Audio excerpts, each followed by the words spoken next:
And we are live. Hello. Good afternoon. Welcome to the e-NABLE Town Hall meeting for January 15th, 2016. Town Hall is a weekly Google Hangout on air where team leads and community members are able to update the community about what's been happening in their neck of the woods. I'm Justine Diamond, your host for this week's meeting. We don't have a lot today, but what we've got is some good quality, so I hope that you will enjoy it. Please remember that you can ask questions to any of our speakers through the Q&A feature that's inherent to Google Hangout on Air. You'll find that at the upper right-hand corner of your screen. If you just click on the little grid of 9 boxes, the Q&A will pop up. If you're watching on certain devices, such as an iPad or certain phones, you may find that you can't access the Q&A. Questions can also be posted to the event page in the comment section, and we try to monitor both as we go on and answer the questions as best we can. If we can't answer a question during the town hall, we try to answer it as a comment on the event post. And if there's still something you're looking for that you don't have an answer to, you can always email me at events.enable@gmail.com or just send me a message through the G+ community. So Town Hall, as always, is about our community. It's great when people are able to share what they're doing locally. If there's something you'd like to share with the community at an upcoming town hall, or if there's someone you think should speak who's doing some great work, please let me know. Again, the email address is events.enable@gmail.com. I have a couple of updates on what's been happening. If you will, as always, find our events calendar on the community site as well as on the foundation site. We've got our events calendar filling in quite nicely right now. I've got an intern who is going to be helping to maintain the calendar, and I have just sent her a whole bunch of speaking and presentation events that we've got from various people in the community. So those will be on the site in a few days, and you can all see if there's something in your area. If you yourself are having an e-NABLE event, speaking about e-NABLE, or having an assembly event, please let me know so that I can add it to the calendar and promote it in the community. If you hear about an event you think that we should have representation at, drop me a line and we'll see what we can do about helping you get that organized or getting that organized. Or if it's something you find out about that's in another location, we'll see if we can't get someone to do it. If you're interested in being at an event or a maker fair or something like that, and you'd like assistance in getting that organized, that's another reason to get in touch with me.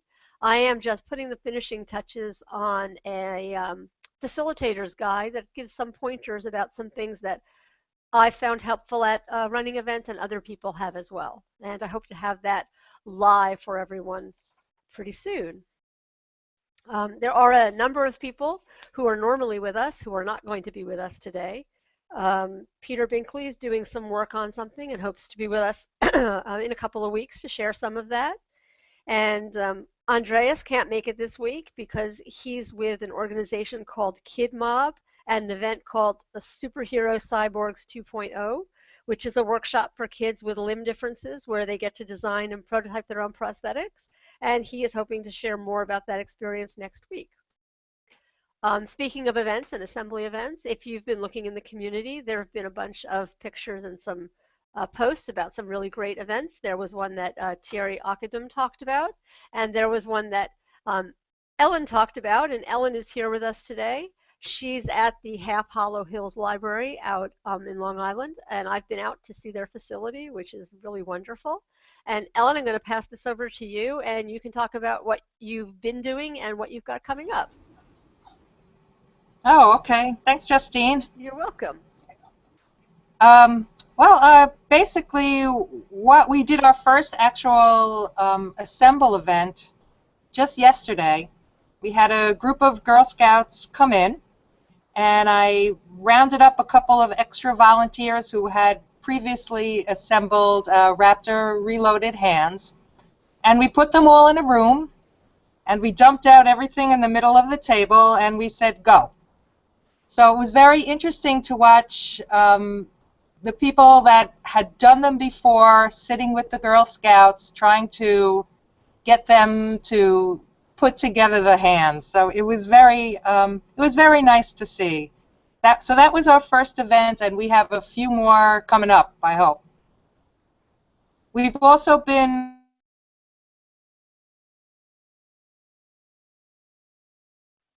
Ellen, I'll just outside share putting some of the together kits with pictures. all. I'm going Oh, to put up, just one second, oh, okay. I'm going to share some pictures from your event while you're talking, okay? Oh, sure. Okay. Um, I've been handing out these kits kind of to individual volunteers as well that include, of course, all the 3D printed parts, all the extras, and Ah, instructions. wrong event. Where am I? Wrong And event, did the wrong thing. and a little card to enclose with the returned hand with a note to go with the returned hand to the recipient. And we've been shipping off boxes of these hands to Molina, and some of them are done real well, some of them are done not quite as well, but it's building. It's building.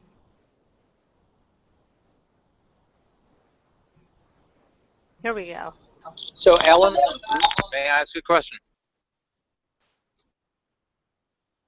Ellen, I'm wondering, when you put the hands down and say go for it, do you also have any kind of instructional material, or is it a figure it out kind of a thing?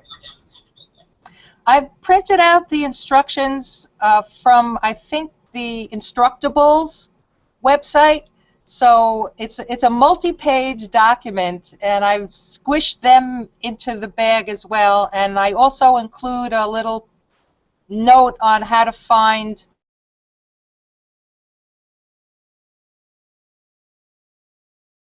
started to put together these hands, and others are kind of given up. It's a mixed bag.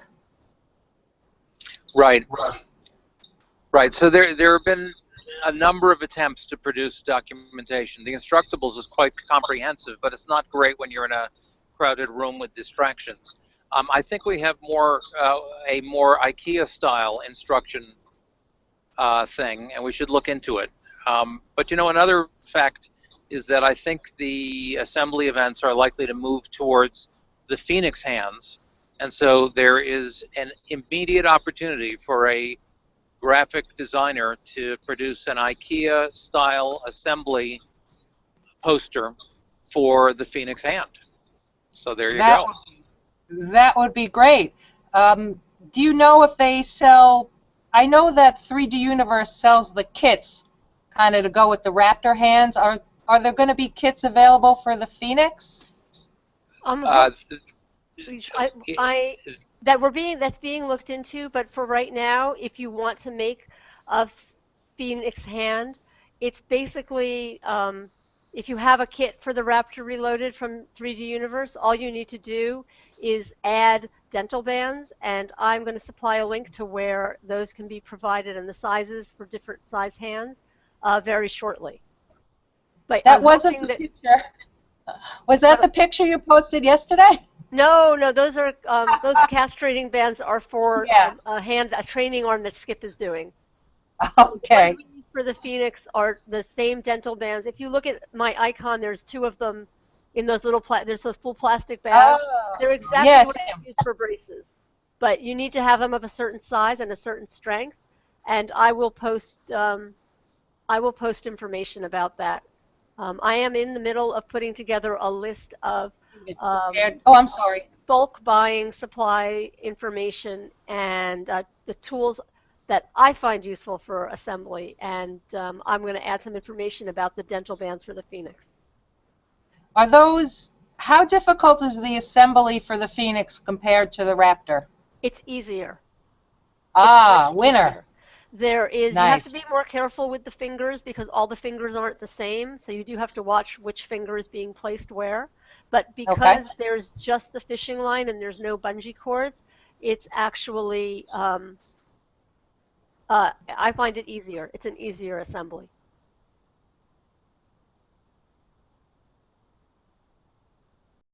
Anybody else? Hello? Uh, Oh, oh, yeah, it's cutting out. Justine, how long is the print time for the Phoenix? it's about the same as the print time for a Raptor Reloaded. Oh, that's And what I great. recommend with this is that with the gauntlet, that you do the thermoformed gauntlet prints faster, it uses less filament, and it's much stronger. Uh, Do you there's need? some, there are some tutorials on the in the G Plus community about how to do the thermoforming. It's very easy. Okay. Just takes a little bit of So practice. do you think I should move over to the Phoenix? I still have a bunch of Raptors to do, but once those are gone, would it be better to do that? I would think yes, but Melina, do you want to chime in on that?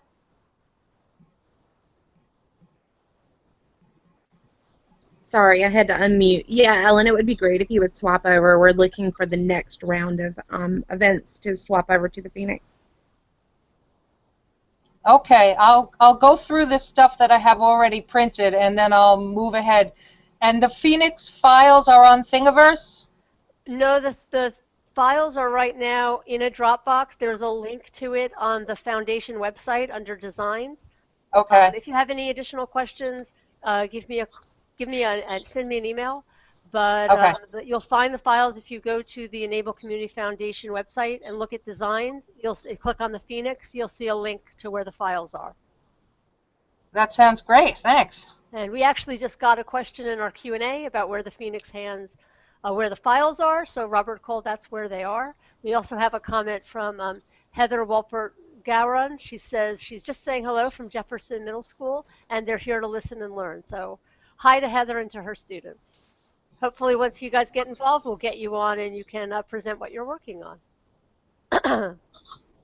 Okay, John, Melina, do either of you have any other questions for Ellen? Who's got some other assembly events coming up in the next couple of weeks, as a matter of fact. No, but we appreciate all of Ellen's hard work. Oh yeah, no, Ellen's been with us for a long time and is doing really nice work. And public libraries, I think, are a really promising venue for the kind of thing she's doing. It gets more people involved in outside of school, and it gets people involved who aren't in school. So, Ellen, I just have It's to ask, been, do people it's, like the library hand?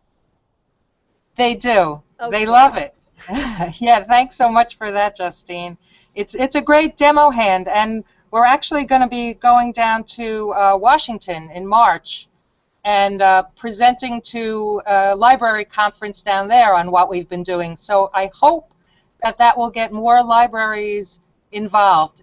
It's a great community kind of activity because it puts together the schools, the libraries, any other kind of community groups that are looking to do volunteer work, and also something that's a little fun. So it's been a great thing for a lot of different people, and we're so happy to be able to participate. That's great. Do me a favor, send me some information on the event you're speaking at, and I'll put that on the calendar. I can't Okay, remember if will you do. already did it, but I don't think so. So I'll get that on the calendar. I'd like to promote that as best we can because that's pretty exciting. So, Yeah. Ellen, no good deed goes unpunished. It occurs to me that you're in a great position to sort of write up a cheat sheet for other librarians who might want to do this kind of thing. I know that the Toronto Downtown Library did a big event that got some coverage, and Abe, I think his last name is Velasco, but I'm not sure, worked with Colden, whose last name I don't remember, to produce some materials, and they're doing more of that. But it's clear that I think libraries are going to be an emerging pattern, and it would be just terrific if you sort of thought about what are the best practices, how to prepare, etc., and jotted them down and shared them. As soon as I figure them out, I will. There you go. Right That's how now, we do it. it's a little chaotic, but I will. Thank you. Okay, well, thank you very much. Yeah, Ellen, what I'll do too is I will hook you up with the people who are working on some of the curriculum and event and assembly guides, because you'll probably have some good input on, even though it's a bit chaotic, on what worked and what didn't work, and what you wished you had done, and what you would do differently. So I will loop you in on all of that very soon.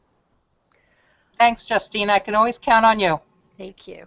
Okay, we have another question in our Q&A, which is, does e-NABLE have any co-ops with any European patient communities to do beta testing of designs of new assistive devices? I would like to give people an opportunity to test my designs, but I'd like to do it in Europe so I can get easier feedback for improvement. Nice. Who asked that question? His name is, and I'm sorry if I butcher it, Frickus Pertnieks. So my answer to that is that we do not currently have any formal co-ops, but there are, as you know, a number of groups around the world, including in Europe, who are doing work and might well welcome a volunteer. Our summer fellows program will be available to academics all over, and that might create some opportunities down the road. And it's also possible, we really don't know, that the Autodesk Summer Fellowship will have an opening for which people with high Autodesk software skills would be eligible. More on that later.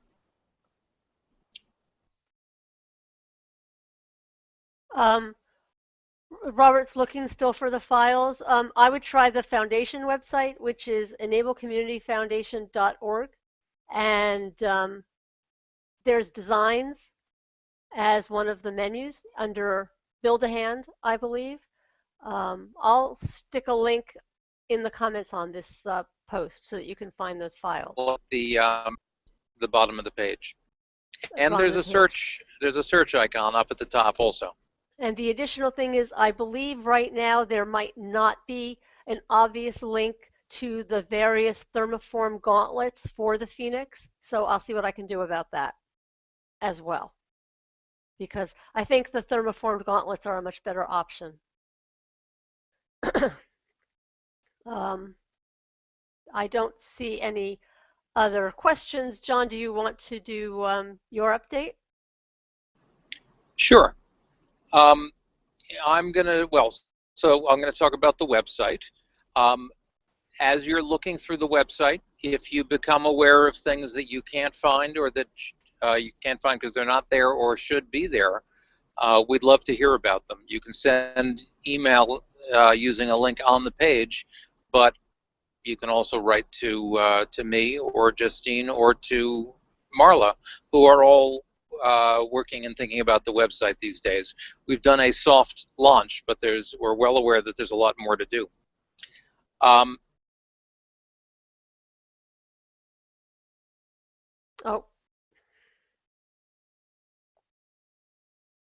Nonprofit foundations have to do, and the first time you do it, it's a bunch of stuff, as Grace Mastali will tell you if she can lift her head up from the table.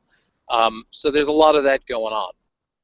We will eventually have a published financial report, which will, of course, go on the website. It will go out to donors and supporters, and it will, by the way, end up having the e-NABLE Community Foundation on GuideStar and other such guides to conscientious giving, where you and everyone you know can make tax-deductible donations to our esteemed nonprofit. But that's one big thing that's going on these days, is all of the first-year growing pains of getting the foundation on a solid footing. Meanwhile, however... 1 second, John, because you cut out, Yep. at least on me, for part of that. I'm not sure if it cut out for the entire broadcast, but what John was talking about was an annual report, which the foundation is required to put out, and that will be available on the website with lots of great information and everything. And I think it was clear by the end, but I missed the whole beginning of what you were saying, John, so I just wanted to clarify it in case I wasn't the only one that had an audio problem. Thank you, thank you. Yeah. But you can hear me now? Yes, I can. Okay, so then we can talk about travels. I'm speaking to you now from a car on actually visiting family, but in a couple of weeks I'm going to be going to Washington, D.C., where I will be participating in a congressional policy dinner sponsored by the Mercatus Center, which is to say that it's actually a small gathering, and there are a small number of panelists who are there because they're considered to be innovators in fields that will have impact on federal healthcare policy, and we're honored to be there. And that's one of the things we do these days. I'm going to fly from Washington, D.C. to Washington State. I decided to tour all the Washington State that weekend, where I'm going to be giving a talk at Microsoft Research, and Microsoft Research is going to set up an exhibit, which will stay up for some weeks, about e-NABLE and e-NABLE hand, and other e-NABLE devices, and about the community and the foundation itself. So that's a nice thing we have cooking also. There are other trips on the horizon. I should say that the Cairo Maker Faire is interested in having an e-NABLE presence, and it remains to be seen how we will do that. But I'll remind everything that there are Maker Fairs and other events all over, and while we occasionally get explicit invitations, the way we really get things done is that some initiative-taking volunteer says, you know, I would like to get this organized, and they should inquire with us and also inquire with the organizers, and I think you'll find that we are one of the favored topics for the maker community, as well as for some of these other innovation style conferences that are cropping up all over the place. So that's where we're at, that's what we're doing, and I think that's all I have to report on right now. Okay, I'm just checking to see if we have anything else.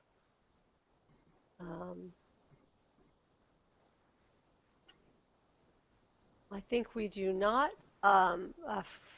Frickus, if you are still there, I'll provide you with some additional information as soon as I can.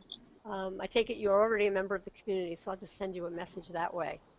I think right now that is wait, I have another question. Good afternoon to everyone. This is a broad question, and I'm not sure how to ask it, but would one be able to design a basic elbow similar to the old Barbie dolls with a pop-in joint for elbows and knees for an individual missing an elbow? Even if such a design would result in loss of some function. There might be someone here better to answer that than I am. Right now, without an elbow, it would be a shoulder-activated device, I believe. But I'm not sure. Well, I have an answer Jonathan, there. any input on that? I do. I know it may be a difficult name again, but I'd be curious who asked the question. But while you're yes, yeah. Gemini. Okay, so you may know a story that we've told about our mission to Haiti, where we found that if you actually put out a general call, at least in that environment, for people who need upper limb prosthetics, the majority do not, in fact, have elbows. And in Haiti in particular, they made it clear to us that they wanted above elbow prosthetics, and they were very interested in something that would fill out a sleeve and make them less attention-getting. And so my lab, and I think also Peter Binkley, are working on full arm devices. And in fact, my lab, Janet Myers and I, Jade and I, are working on a Barbie doll style arm where you would be able to use your residual hand. You'd be able to reach over and adjust the angle of your e-NABLE arm, and it would lock into that position, and then it would have a passively gripping hand which could hold something in that fixed position, and then you would have basically a device holder at a friendly angle, which will hopefully be an aesthetic arm which might address needs in Haiti and elsewhere. So we are thinking about that. We frankly were not thinking about, we haven't looked at the Barbie mechanism, but we are thinking about a mechanism that would allow you to adjust the arm and then have it lock into that posture. Similarly, adjust the wrist angle and have it lock into that posture. And I think that's got great promise. If the questioner has some ideas, please write to jshull@enablecommunityfoundation.org, because it's really the only making project that I'm actively trying to get myself involved in right now, because I've got some ideas and there's some need, and I think it's cool. So we welcome your input. Okay, I am just taking a look. I do not see anything else. I know it's early, but I think that we are done for today. Please, if anybody knows of anything else going on in the community we should know about, drop me a line. We'll get them in on another broadcast. And until then, we'll see you next week. Until then, happy printing. Bye-bye, everybody.